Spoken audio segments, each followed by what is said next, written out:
Salut, content de vous retrouver pour cette nouvelle vidéo d'analyse de groupe de cette Coupe du Monde. Aujourd'hui, nous allons parler du groupe E, celui qu'on peut appeler le groupe de la mort, avec notamment l'Allemagne et l'Espagne. Alors juste avant de commencer cette analyse, je vous rappelle que des pronostics sur cette Coupe du Monde, j'en donne beaucoup. Pas tous sur YouTube, parce que j'ai pas le temps de faire toutes les vidéos, mais par email, c'est totalement gratuit et pour les recevoir, c'est très simple. Vous avez un lien en dessous en description de cette vidéo. Il s'appelle Pronostic offert. Vous cliquez dessus, vous rentrez votre email et 24 heures avant le match, eh bien, vous recevrez mon pronostic le plus safe. Donc dans ce groupe, comme je le disais, figurent l'Allemagne, l'Espagne, mais aussi le Japon et le Costa Rica. Donc voyons tout ça de plus près avec mon analyse, suivie du ou des pronostics sur le groupe.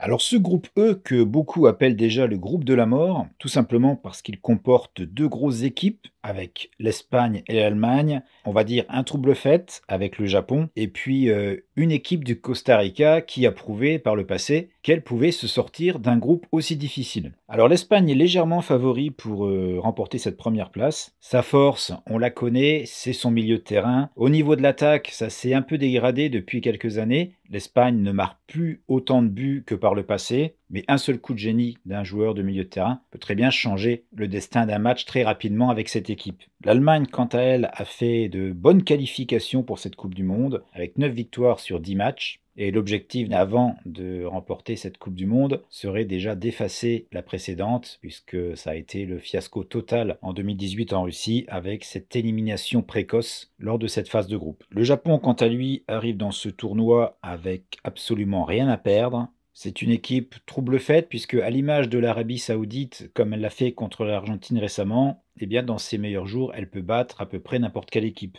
Le Japon a à son actif seulement 2 défaites en 13 matchs. Et puis on se souvient que lors du dernier mondial, eh bien, lors du premier match en 2018, le Japon avait créé la surprise en battant la Colombie. Alors s'il y a une équipe que le Japon peut perturber, je pense que ce sera plus l'Espagne que l'Allemagne. Notamment sur coup de pied arrêté, les Japonais sont relativement petits par rapport aux Allemands, et ça peut faire une grosse différence. Alors le Costa Rica, tout comme le Japon, n'a rien à perdre. Cette équipe est considérée comme la plus faible du groupe, mais si on se souvient bien, en 2014, lors de la Coupe du Monde, le Costa Rica avait créé la surprise en terminant premier du groupe, pourtant un groupe très relevé qui comprenait l'Angleterre, l'Italie et l'Uruguay. Donc méfiance, on a vu avec l'Arabie Saoudite que tout est possible, et pour mon pari, je vais plutôt privilégier quelque chose sur l'Allemagne, et si je devais tenter un pari, ce serait l'Allemagne gagne le groupe avec une cote autour de 2,30 et je ne miserai pas plus de 1,5% de mon capital sur ce pari. Et puis si on voulait tenter un pari un peu fun, eh bien pourquoi pas tenter le Japon se qualifie à une cote autour de 4,20. Alors c'est un pari fun, ne mettez pas grand chose dessus si ça vous tente. Donc voilà, c'était mon avis sur ce groupe E. Je vous retrouve dans quelques heures pour le groupe suivant. Ciao ciao!